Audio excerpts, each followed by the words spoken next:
አትለፉ። ነብይ ዘማች ዳንኤል ከባሳኒ እንን ቪዲዮ ሼር አድርጉልኝ። ቀጥታ ወደ አማኞች ህብረት ኢትዮጵያ ካውንስል አድርሱልኝ። ምክንያቱም ወደ ስር የሚያወርዱት ስርዓትን እነሱ ስለሆነ ወደ እነሱ ይህንን ቪዲዮ እንዲደርስልኝ አሳስባለሁ።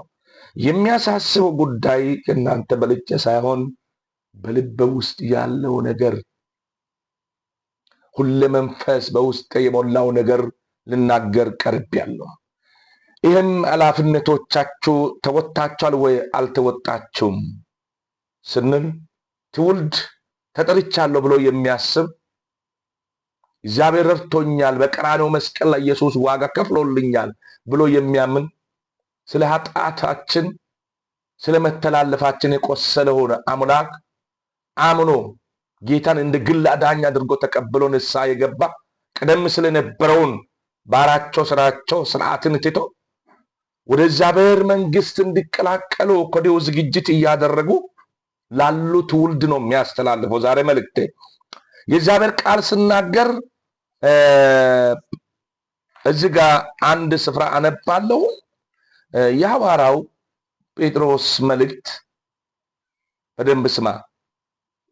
አንደኛው ማለት ነው ምዕራፍ 2 ከቁጥር 9 ላይ እንዲህ ይላል፣ እናንተ ግን ከጨለማ ወደ አስደናቂ ብርሃን የጠራችሁ የእግዚአብሔር ታላቅ ስራ እንድትሰሩ የተመረጣችሁ ትውልድ፣ የንጉሱ ካህናት፣ ቅዱስ ሕዝብ፣ እግዚአብሔር ለራሱ የለያችሁ ሕዝብ ናችሁ።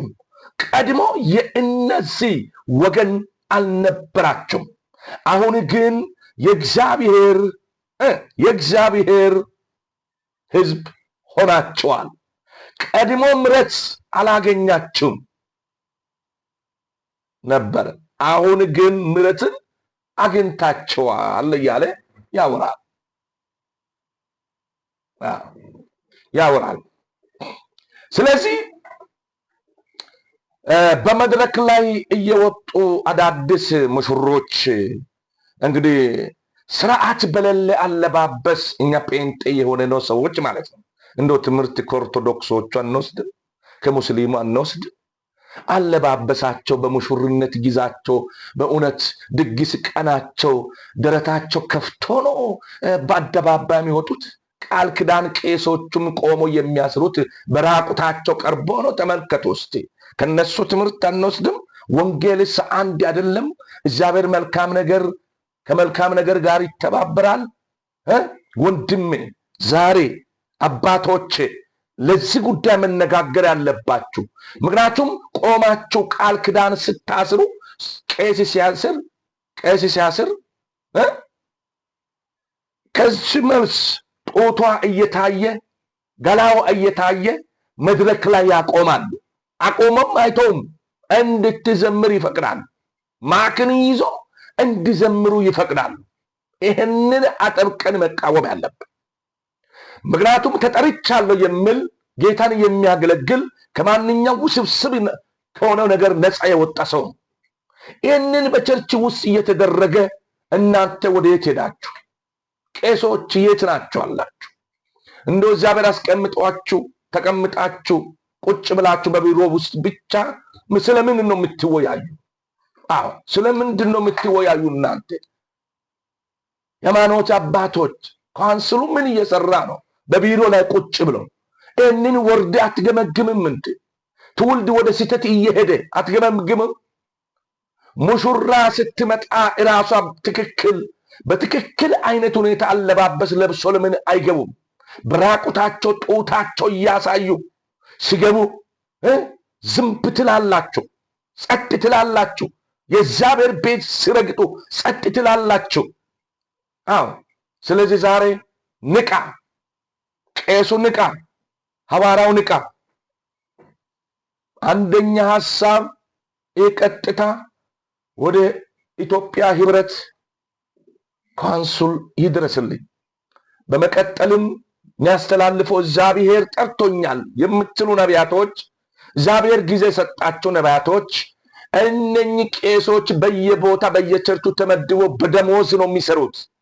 ትክክለኛ የሆነ ነገር እንናገራለን ካሉ ወይ ሊባረሩ ስለሚችሉ ደሞዛቸው ስለሚቋረጥ የእግዚአብሔር እውነት አውጥቶ ስለማይናገሩ እናንተ ግን እግዚአብሔር ጠርቶናል ብላችሁ አምናችሁ ተቀብላችሁ ራእይ ይዛችሁ ወጥታችሁ እግዚአብሔር እድል ሰጥቶናል የምትሉ ሰጥቷችሁ በእውነት በየቸርች ከፍታችሁ ያላችሁ መሪዎች እናንተ ናችሁ ከእግዚአብሔር በታች። ታዲያ አንተ ነቢዩ ፊት በራቆት ሲመጣ ህዝብ ለምን ዝም ትላለህ? አንተስ ስለምን ጭጭ አልክ? አንተን ሰማይ ያባርራል እግዚአብሔር ካልሆነ በስተቀር። ስርዓት ይዘሽ መድረክ ተነሲ አትልም። ስለ ስርዓት የያዘ ሰው ነው የሚቆመው መድረክ ላይ አትልም። ጡቱን እያሳየ በአደባባይ ሲያስመልክና እንዶ ቸርች ውስጥ ሲገባ ጸጥ ትላለህ። ወዮላችሁ! ተው፣ ተመለሱ። ወደ ንስሐ እንሩጥ። ወንድሞቼ እህቶቼ፣ የምትቃወሙ ተቃወሙ። አንዱ የአንተ ኦርቶዶክስ ነው ይላል። ምን ነው ለኦርቶዶክሱ ብቻ ነው እንዴ ተሰጠው? ክርስቶስ የሞተ ለኦርቶዶክሱ ብቻ ነው እንዴ? ምን ነው እንደዛ አላችሁ? ለካቶሊኩ ብቻ ነው እንዴ? ወንድሜ እህቴ፣ ሃይማኖትን አልሰብክም እኔ፣ ይቅርታ አድርግልኝ። ነገር ግን ማለት የሚፈልገው በሚዲያ ላይ ሰዎች ኮመንት እየጻፉ ስለሚናገሩ፣ ነገር ግን ዛሬ ማለት የሚፈልገው ነገር አንድ አለኝ። እንመለስ። እግዚአብሔር ዘመንን ጊዜን አሁን ግን እውነተኛ አምልኮ ስነ ስርዓት አስይዛ በእውነት በምድሪቷ ላይ የምትንቀሳቀስ ትክክለኛ የሆነው እግዚአብሔር የሚመለክበት ዘመን እየመጣ ነው። ይህንን ታውቃላችሁ? እየመጣ ነው። ጊዜው እየመጣ ነው። ሰዓቱ እየመጣ ነው። ሰዓቱ እየመጣ ነው። እግዚአብሔር የጠራቸውን ስራውን እንዲሰሩበት ማንም ያላወቃቸው በእግዚአብሔር ዘንድ የታወቁ በቸርች የማይታወቁ ማይደመጡ በእግዚአብሔር ዘንድ የተደመጡ ጊዜና ሰዓት እግዚአብሔር ሊያነሳቸው የጠበቃቸው ተነስቶ እነሱ ታላቁ አጀንዳውን ለመስራት እየተዘጋጁ በመንፈስ ቅዱስ ይገኛሉ። ለዚህም የእግዚአብሔር ቃል አንድ ስፍራ አነባለሁ። ከሚነሱት አንዱ እኔ ነኝ። እሺ፣ ትንቢተ ኢሳይያስ ምዕራፍ 56 ከቁጥር 1 ላይ እንዲህ ይላል። እግዚአብሔር እንዲህ ይላል፣ ፍትህን ጠብቁ፣ መልካምን አድርጉ፣ መዳኔ በቅርብ ናትና ጻድቅም ፈጥኖ ይገለጣልና ይላል። የምንገለጥበት ሰዓት መጥቷል። የምንገለጥበት ዛሬ በኢየሱስ ክርስቶስም እግዚአብሔርን በእምነት የምትጠብቁ በእውነት የእሱ ጊዜ ለምትጠብቁ ጊዜያችሁ መጥቷል። ሰዓታችሁ መጥቷል። ያው የሆነ የእግዚአብሔር መንፈስ ዕለት በዕለት አዛችሁ በርቱ፣ ተነቃቁ እያለ ወደፊት ስለሚሆነው ነገር የሚገልጠን የእግዚአብሔር መንፈስ አከብራለሁ፣ አመሰግናለሁ። አሁንም ቢሆን በቅርብ ቀን እግዚአብሔር የጠራኝ ነቢይ ያለኝ እኔን እግዚአብሔር በምኞት ነው ራስን ሾምኩ ይመስላል። በምኞት ነቢይነት አይደለም ወንድሜ፣ እግዚአብሔር ራሱ ነው። በሐዋሳ ከተማ ላይ እስር ቤት ዛሬ 30 ዓመት በ5 ቁጥር ላይ ታስሬ ያለው በአራተኛ ዙር ላይ ገብቼ መጨረሻ ላይ ጌታን ያገኘሁት እዛ ነው። ድምፅ መጣ። አንተ በዚህ ምድር ላይ ምን አለ? አንተ እኮ የእግዚአብሔር ነቢይ ነህ የሚል ድምፅ መጥቷል ወደ እኔ። ግን የሚገለጥበት ሰዓት እንደመጣ ቅዱሱ መንፈስ ማብራሪያ እየሰጠኝ ይገኛል። ድፍረት እየሰጠኝ ይገኛል። የምናገረውን እየተናገረኝ ይገኛል። እየረዳኝ እያገዘኝ ይገኛል። ምክንያቱም ሀሁ ያልቆጠርኩትን ሰውዬ ምንም አይነት ትምህርት ደረጃ የሌለኝ ሰው ነኝ። ሀሁ አልቆጠርኩም።